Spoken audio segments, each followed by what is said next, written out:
What is your name and where are you from? My name is Alan Wiesenhahn. I live in Cincinnati, Ohio. How did you originally hear about my website? I did an internet search because I was looking for someone who could teach me piano online and play and give me lessons that it is like it is played on the radio and not cheap music. Excellent. What did you like most about learning from my method? The fact that it is very intuitive. I compare it to an iPhone. Sometimes you pick an iPhone up and no one has to teach you how to use it. You just know to push a button. You just know. The way that you write the lessons is very consistent.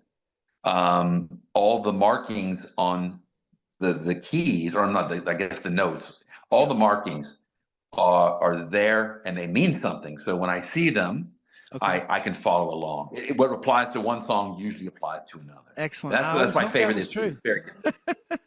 Yeah. Because you're learning to read music off your whiteboard, and Yeah. it's intuitive, so it doesn't take a long time to pick it up. I mean, I'm telling you, within an hour, I knew what you were doing. Oh, I mean, I could figure it out. So you're still reading something. It's just a different format. What makes That's exactly right. hold on. Okay. What makes my method different from other online piano lessons? Because first of all, you're a wonderful teacher. Your demeanor is great. One thing I love about the online lessons a little bit is it really takes some of the human factor out too. You could go, you're always in a good mood. You're always sunny. You are so supportive. You're so caring. But like in real life, people lose their patience. People can say things. They could have a bad day, right? So do I. This experience is, other than today, I've never spoken with you before, and I feel like I know you. I understand that. No one is. You're so sunny, nice. Maybe you're that way all the time, but when you're on camera, you're going to have a great persona, and it makes for a nice relationship. Therefore, I'm not sitting here talking to you about my week, because my piano teacher and I would waste time talking about the dogs or talking about our lives, and that's fun. Yeah. But you're paying for a half hour. You're paying for a half hour. You don't want to sit and talk about that. So that's my favorite thing. My favorite thing about your thing is you, because you make a thing now. And then the method itself, like I said, writing the notes out and then keeping a consistent key, or whatever the word is, like a legend, keeping a nice consistent thing. It's so awesome. Well, thank you for noticing that. All right, next one. On a scale of 1 to 10, how satisfied are you with my lessons? 1,000,000. 10. Okay, well, thank you. Awesome. Some people will give me 9. Sometimes they go, I don't ever give it 10. There's always room for improvement. And I go, you know what? There is. I'm still trying to get better too. So I love that. If you can't, I don't mean to, if you can't learn from what you're doing, then it's probably a block in you. You know what I'm saying? And then maybe something in someone else, that's not good or bad, whatever. But if you're just coming, if you're anxious to learn and you're willing to practice, these lessons are 100%. You cannot fail. I'm telling you, because it just is. It's watching, listening, and practicing. That's all it is. Awesome. All right. Would you recommend my lessons to a family member or a friend? And if so, why? I have recommended them to many people. Matter of fact, I recommended to a girl online last night. And the Bengals quarterback, Joe Burrow, was saying he was taking lessons online. I was trying to get him on Twitter, telling him, dude, you gotta try my guy. You know him? I don't know him, but I can get him on Twitter. I was thinking on Twitter. I was just like, because he made this big deal. Over this summer, I took up piano, and I'm like, you got to use my guy, because it's just so much easier. Hey, I'm going to share something with you, Alan, that I don't share with everybody, as long as we're talking about celebrities. One of my great friends and students is John Cena. And he's actually, he gave me a shout out on the Howard Stern show on Sirius XM, if you listen to that. And then I had a spinoff interview they let me do with John Lieberman. But yeah, he's one of my students. I'm working on some stuff for him right now. He loves jazz. You want to hear I'm something? trying to help him through that. Huh? You want to hear something? You can tell him. If you may not feel comfortable. I just moved to Cincinnati from Land O'Lakes, Florida, which is where he lives. That guy shopped at my grocery store. His gym, John Cena's gym, is on Land O'Lakes Boulevard, a mile from my house, and you always knew when he was there because the car was nice. Yeah. But I would see him at Publix, and I'm going to tell you, if he was shopping and someone went up to him, friendliest person on earth. Yes. He's really that way. He would be at my Publix, Shawn. I mean, I'm shopping for milk and there's John Cena. Right. And he doesn't have to do that. He could have someone do that for him. But he is real. I was going to say that he really is the real deal. That's not just a show. That he really is a nice guy. Another one I'll throw out to you. I have a couple more, but one of them I'll give it to you is the guitar player for Bruce Springsteen, Niels Lofgren, is also a member as well. So he learns from. Oh my God! Yeah, yeah. There's a couple more, but we'll run out of time. I wanted to give you a chance. If you have any questions for me, I'm happy to answer them, or anything I can help you with. Is there anything you want to ask for me? Because I really appreciate you doing this. What can I do for you? The only question, again, I don't know if you want to put this out. I mean, my only question is, and I think you've answered it somewhere. The only thing that might help a little bit, maybe, is a little bit more. And I know you can't do this, maybe for legal reasons, the start to finish kind of performance. I guess if you're a performer, you can't do that. That's the only thing I would add. If you could do more of that, but whatever. I mean, if you can't legally, then. That's always been my fear, because I've kind of been protected with the free the education or something, whatever it is, where you're using it as teaching. I'm not using their sheet music. I'm using my own interpretation, whatever. And I don't want to be labeled as a performer of a cover, because then I could. So that's always been what's kept me from totally doing that. But I've started doing it on the website only. And I've tried to, do whole pages now. Now I'm doing, a whole page with 3 lines on it, and then I'll do that all the way through. But I hear you. I would like to be able to do that and go back and do some old ones and go through and play them from beginning to finish. But that is a great suggestion. That has been on my mind. Thank you for that. Oh no, and I know everyone says it, because a song like "She's Always a Woman," I'm going to tell you, it's the only one that I can't nail it, because I just don't have those. I don't have the 8th, or whenever they're not 8th notes, with a 12/12. I don't know. I just don't. It just, I don't think I'm playing fast enough. I think that's the problem. Yeah. But if I had it right there, then I guess I could listen to the song. But anyway, that's the only thing. Everything else is, I mean, it's a million out of out of 10. It's a million. I'll give you one quick tip that may help you when you're playing it. Yes, it's in 12/8. 1, 2, 3, 4. Accent 1 and 4, and 7 and 10. Accent those 1, 2. Okay. No, hold on. You have 6 notes and then another 6. If you'll group them into sixlets and accent the first one of every 6, that may solve your problem. May not, but give that a try. Every 6. No, it may. That may solve it for you. Okay. That might. Okay. Yeah.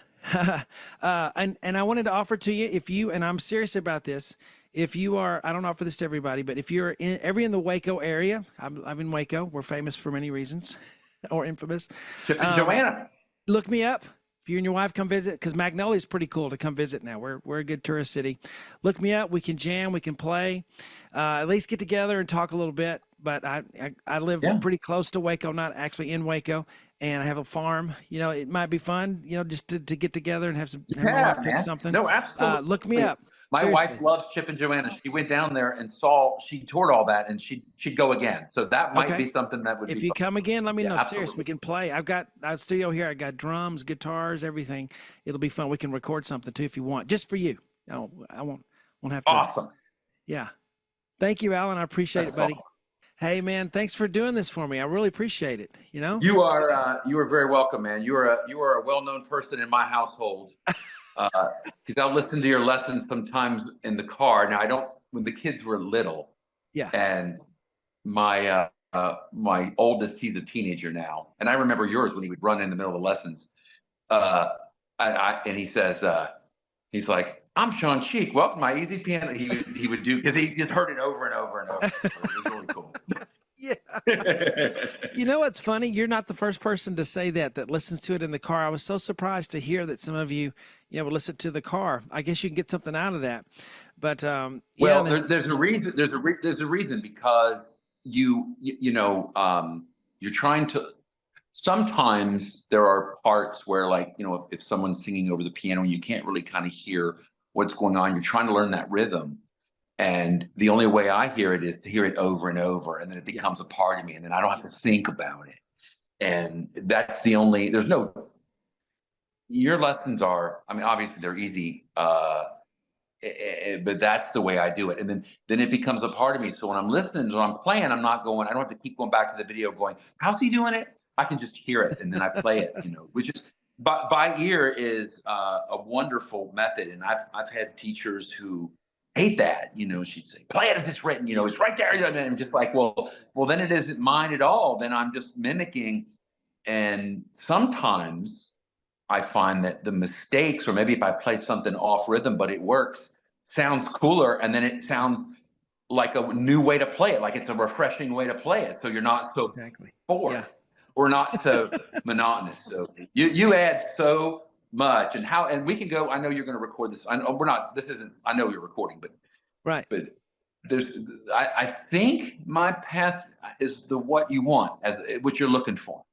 Yeah. Well, you're hitting all the points, brother, and I didn't give you anything ahead of time, but you're hitting all the stuff. I wish everyone could hear what you said about you listen to it over and over again to get it in your soul. You got to do that.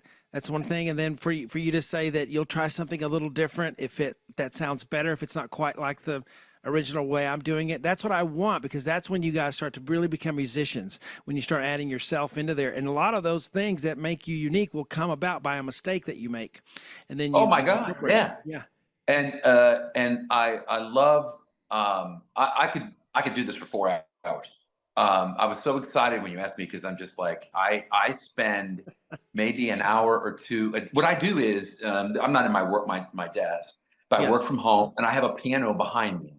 So if I have a bad phone call or in between, instead of taking lunch, I just roll around. And if I'm trying to practice a lick, or whatever you want to call it, I just do it over and over and over.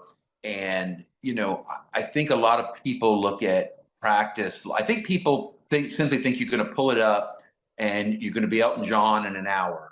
Although I would argue with some of your lessons, you can be. But I mean that. But there are other times when it's like, Mike McCready of Pearl Jam had to play Eruption, the Van Halen song, for a show. And you know what he did? He said, I had to practice it for 4 months. He just doesn't pick the guitar up, and you know what I'm saying? I mean, yes, I do. I do. You just won my son over.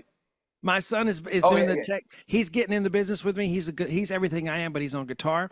And you said the magic words. You said Eruption, Van Halen, and he looked around the computer and he went, "This guy's good." Well, but that's what Rick Savage of Def Leppard said. What's my advice to musicians? Practice. Yeah.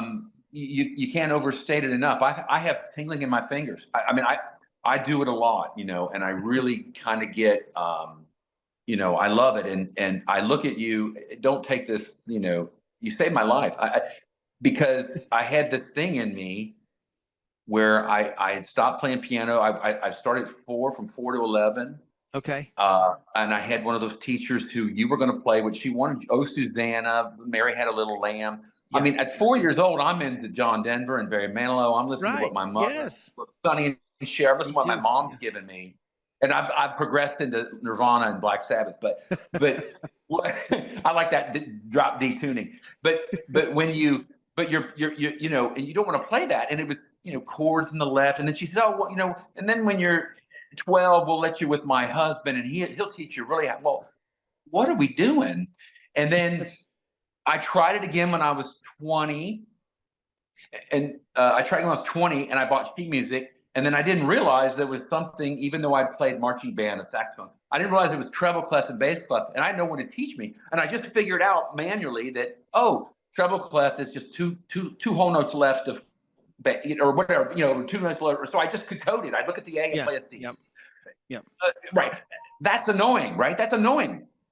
And this may be more than you want, but if you want to use any of this later, we can. But we were at my wife and I. Alan, usually I've got to ask a lot of questions, but everything you're saying is gold. So just go ahead and talk, man. This is great. Okay. We were at a Hailstorm concert, and Lizzie Hale was playing Break In, and I said, "Listen to that piano. That's beautiful." I told my wife, I said, "I'm going to take the piano back up," and she said something like, "Well, you can't play like that, and it's not a hard song, right?" Yeah. She said, "You never play like," and that just gave me enough of a little kick. And I went and bought the sheet music for it, and it stunk. And I searched the web, and you can do the interview. And I found you, and I went, I'm like, this is what I have wanted, which is someone to teach me not just to play the piano, but to play it like a musician plays it, because a lot of times it's not that hard. Right, right. And you made a point in one of you're getting way more than you want. You made a point. This is what I want.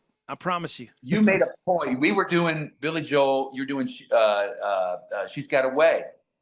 And you said, this is really easy, but some of the best songs ever written are really easy. Yeah. And those easy lessons are good because you can learn 3 to 4 songs at a time. So what I do is I'll pick a real easy one to build my confidence. So if I'm playing for a half hour, I'm playing it. And then I'll play another one that's maybe advanced. And then I'll do one that's maybe a little out of my league. Yeah. And because I don't think that there's any song in the world that you can't play with enough practice if you just took it measure by measure.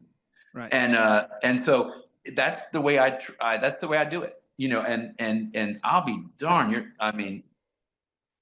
The lessons are obviously you've got a great ear because you can hear what's going. It's always in the right key, so you can play along with what's going on the tune. And then you're there talking and helping through. It's just a nice, dude. Hey, I want to say to everyone I want to say to everyone who will listen to this as a testimony on the website that you guys should listen to the way Alan does it, because that's the way that works. The way that he plays, where he has the piano behind him whenever he feels like doing it, he wants to do it. It's a part of his life. And like you said, you try something easier, sometimes medium, sometimes you challenge yourself, but you always move on to the next thing. You're always getting, learning new music. You're not afraid for something to be too hard and have to move on to something else. Your attitude and what you're saying is exactly the formula that works for everybody. So I want everyone to copy what you're doing who's watching this video. Well, one of the things that you address is burnout. And I don't think what people are prepared for is what I think what you don't think about is, okay, so I'm practicing. If you just practice the same song, you're not going to ever want to hear that song again sometime. Right. I mean, you hear it so much and you're like, oh my God. And then your family hears it. So what I love is I can put the headphones in, so I spare them. Exactly. Yeah. And then once a week I'll take the headphones out, and they're like, "Oh my gosh, you sound amazing!" And I've been playing it the whole week, but just to myself. But if you're doing more than one song, then you really help avoid that burnout, because, dude, you can, vary it up and vary the skill level up, and you will advance. I love the easy stuff because it makes me feel like I'm a piano player. I sound good because it's easy. Mm-hmm. And then the harder stuff, I just dip my toe in. I'm like, this isn't that bad. If I just take it a measure or two at a time and go over and over. But again, it's repetitive in your head. Like I wake up in the middle of the night with earworms. Maybe I don't know if everyone does that, but I'll be hearing Thunder Road in my sleep. Yeah. And you got to understand that easy doesn't equal lame. If you see, some people see easy and go, oh, it's going to sound like I'm a kid, or it's going to sound lame. That's not necessarily true. Some of the best songs in the world. I mean, I always use Let It Be by the Beatles as an example. Everybody knows that song. One of the easiest little chord progressions to play in the world, but it's one of the best ones. And it's such a cool song. And there are tons of songs on that level that you can do, while you try to get better to go up to the next level. But you can start day one playing stuff that you love, that's easy enough, but is like the way they play it. Paul McCartney isn't the best piano player in the world. He doesn't, but he's a great songwriter and singer, and that's what makes him great. And there's a lot of songs that you can start today that aren't going to be, Elton John or Billy Joel or something, but you can have fun with them. The original. That is exactly true. And I remember when I first would pull up some of your lessons, if it said easy or beginner, I would get kind of depressed. I'd say, oh, I wanted it to be harder.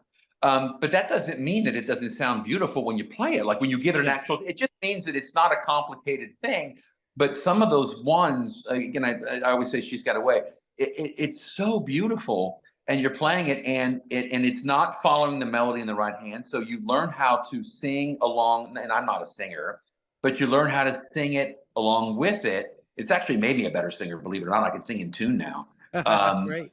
But you're going along with the lesson, and you're like, oh, this is easy, but it still sounds wonderful. And again, like I said, it's that building block that, oh my God, I can play She's Got Away. That he's not doing it. He's not Mozart. I mean, Billy Joel is a great piano player, but he doesn't have to be you know, like Mariah Carey doesn't have to flex every note. There's some notes where she's going to be, you know, but some of the best songs ever written are the easiest songs. It's simple. It's not about, you know, you wouldn't want every song to be Chopin.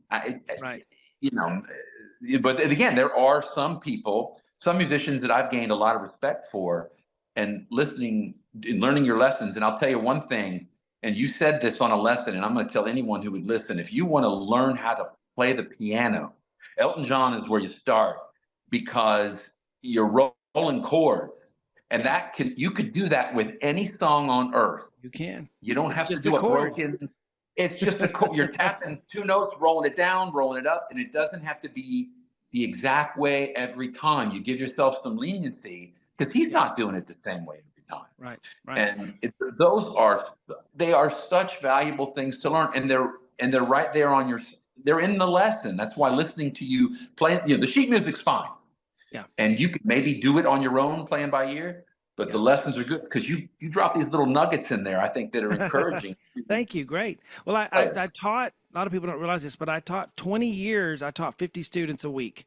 And I'm side by side on the piano bench with kids, adults, young adults, you know, people that are advanced, people that are just beginning. And you get an instinct for what people are going to usually need. And I've learned that, you know, generally people are going to have trouble with this. So I try to, you know, address that. If I ever see a problem that I think, oh, people are going to have trouble with this, that's what I address. And I think that's a problem with some of the lessons today. Some of these great players, and they're really popular, you know, teachers on YouTube, but they've never actually taught a real person. So they're missing that personal aspect of it. And they just were born a little too late, maybe, but that's, well, I go back. Listen, I go back to before you had the sheet music, and even then that was somewhat not an advantage, but it really taught me to learn the song, because I would have my piece of paper out, and I'm mimicking what you're doing. I'm writing it out on a piece of paper, and then I'd put it up, and then because I'm writing it down, I'm learning the notes. There was nothing wrong with that. But the sheet music was what really flipped the thing for me, because I'm like, this is a wonderful idea, because we're a community here.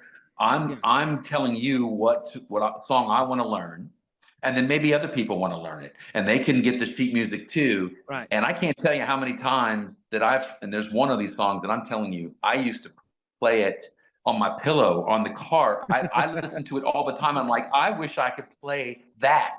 Oh, that must be so hard. That's what I thought. And then it was there on your site. Yeah. And I learned it in Elton John, the last song, that live version. It is beautiful. And I thought, oh my God, it's not that hard. Talking about Believe. That hard. I mean, it's it's like it's called the last song, and it's this beautiful. The second verse. It's called the last song. Okay. And the second verse, it hits this really beautiful eighth notes, and you're singing over these eighth notes, and it's fun, because your hand's doing one thing, your voice is doing something else, and you feel like you're accomplishing something. You know, it's exciting. You know, I want to make a comment on what you said just a minute ago, and also ask you a question. So first, you said you couldn't believe this song was on there, or that, you know, just talking about what I have in the library for as lessons go. And that the reason for that is because from the very beginning, you guys are the ones who have built the library. So I started, you know, I thought, if I got to put this on a website, maybe I can make some money doing the requests too, because I'm trying to pay bills and raise kids and all that. So you guys are the ones who picked the lessons. If I just picked it, it would not be near as good, because I think, you know, I just have this one-sided view of what I like. But you guys have picked it, and I've been educated through all of your selections of the hired requests. But somebody will ask me, well, how do I know how do you choose what's on the site? And I said, all of you guys have chosen it. Every song, pretty much 99.9% of everything on there is stuff that you guys have chosen and hired me to do, and you've done that a lot, and others have done that. But that's the library, and so that's why you'll see songs, and you'll go, I couldn't believe that was on there. How is that on there? Because someone else wanted it, you know. And I'm going to tell you, it speaks to you as a teacher, because I went through the teacher who you were playing, Susanna, and and then songs from The Sound of Music, because in 1973, that's what she wanted, and you weren't going to play something else. And the fact that I could put in the most obscure request that you may have lessons on there that maybe no one in the world would click on, because I'm the only one that wanted, but you do it, and you don't complain. And you don't complain. You're like, oh, hey, that sounds cool, I'll do it. And so it speaks to your love of music that you could sit there and do that. And that's what people want in a teacher. They don't want to be told, well, you know what, my favorite band is, Toto, and all we're going to do is Toto today. I mean, who wants to do that? And so that speaks to you, because it's like, hey, the customers, they're paying you for the lesson, but you're not giving them feedback. Well, why don't you just do something else? That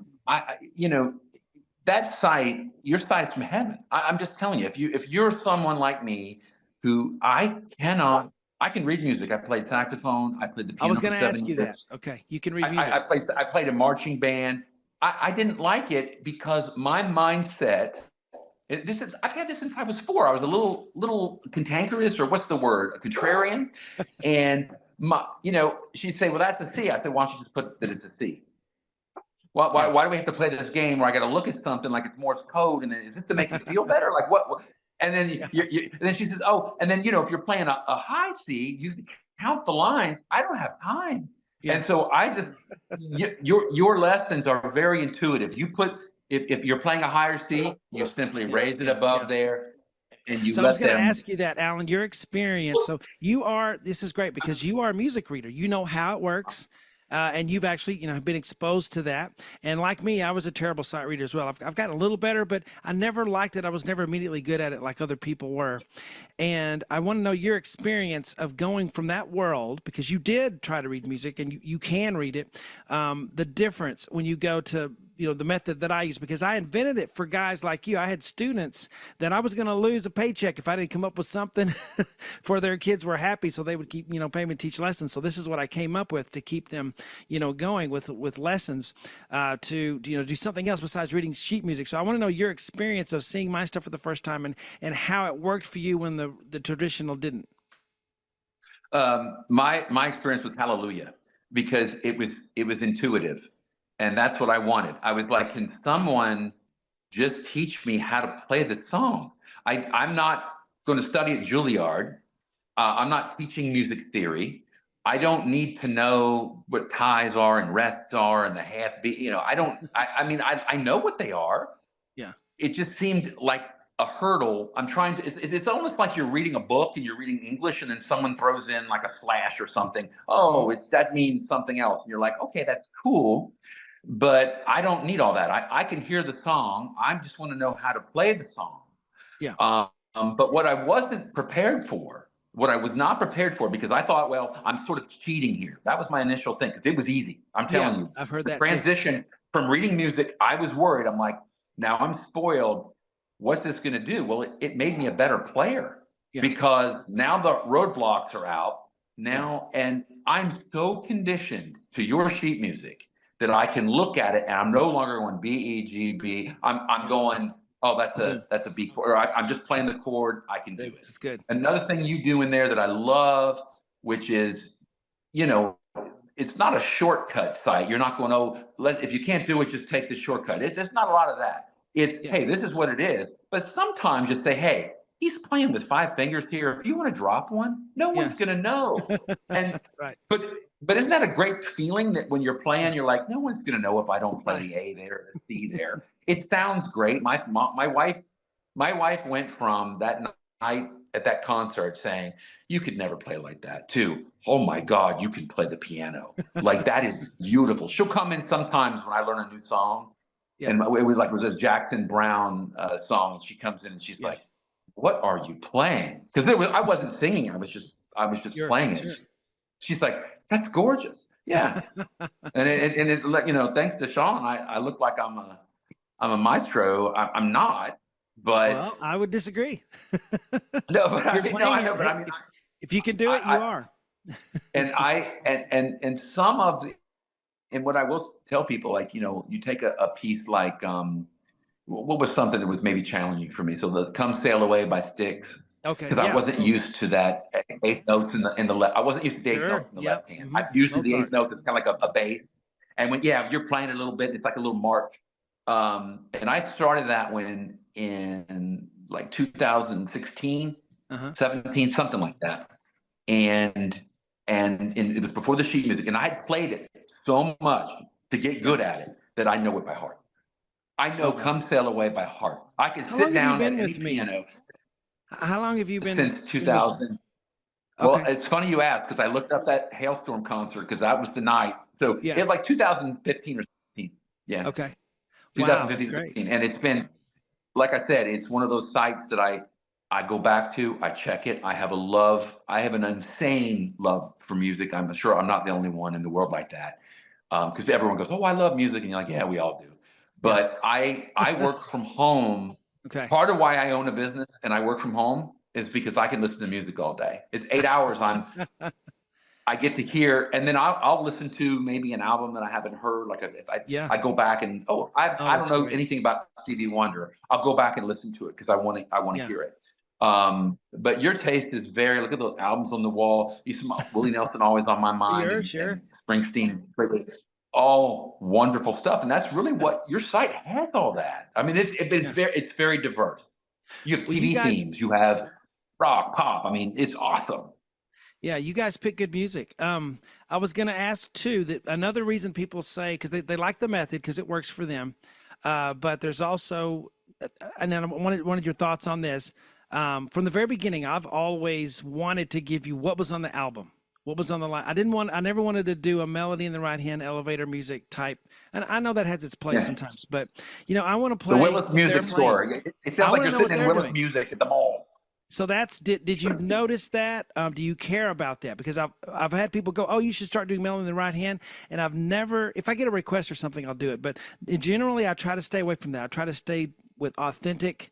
What's on the album. What do you care about that? Is that something important to you? Yes, that to me that's the number one feature of your site. It is what I've longed for all my life. I remember hearing "We've Got Tonight" by Bob Seger on the radio, buying the sheet music, and all of a sudden I'm going, I can clearly hear the piano doing something else, and I'm playing along with what he's singing, and that's not what I want. Now, where do I go to get that? Because Bob Seger isn't selling me sheet music for that. Right. So your place is the only, unless you can go by ear and you could listen to someone on YouTube do it and you could pick it up or something. There's no other place that I know of to get it like you have it. That's the most important thing to me, that it's like it is on the radio, or like it is played, because that's what you want to play. And because you do that, and because it's in the same key, you can pull the song up and play along with it. And if you can't quite get, I'll give an example, like the new Billy Joel song. Right. I couldn't quite get it. And then I wrote you and you said, "Hey, play the song on." Oh, okay. And now I'm in the same time, and it's just a matter of keeping up. But it's because it's in the same key, because it's the same. It's awesome. That's the best thing that you do. You're the only thing that's ever done that. And how would I know that? Because I'm not a virtuoso. I can't sit down and just. I can't. I have to have someone show me. And also, just from my end, I mean, I've had a blast. I was kind of worried that this would be overwhelming doing the testimonials, but I feel great every day after talking to you guys. You're all self-made men and women. You're all super smart, highly intelligent.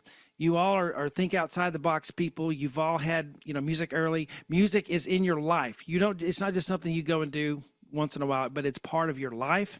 And I'm seeing this over and over again. And you guys are so happy and have so fun in your life, and I admire you guys. But from my end, I've been given gifts by God that are specifically for this. I think one is the perfect pitch thing, because when I hear something, I immediately know what the notes are. Everybody's kind of what it is, man.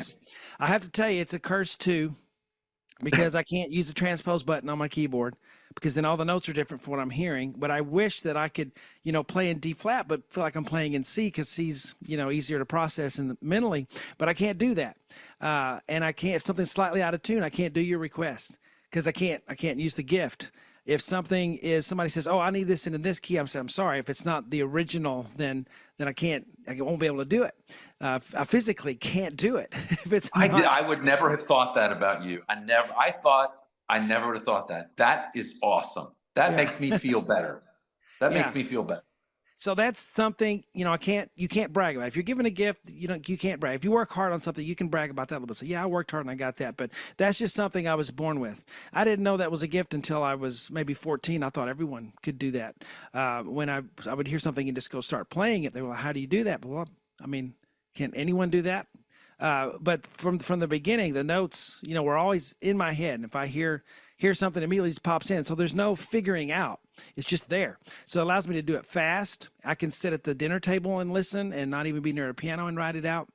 But that's one of the things. And the other thing I didn't know, I was in training with those 20 years for doing online lessons, because I've reached millions of people now instead of just 50, but that experience, has given me what I need for you guys, because I know what the average person is going to need, what problems we're going to run into. And I was a terrible teacher at first, but I learned from that interaction every day with real people. Nothing can replace that. So I feel like, I'm doing what I'm supposed to be doing, and it's just a wonderful feeling. And you guys, just hearing you say all these things that I always hoped, just makes me feel really wonderful.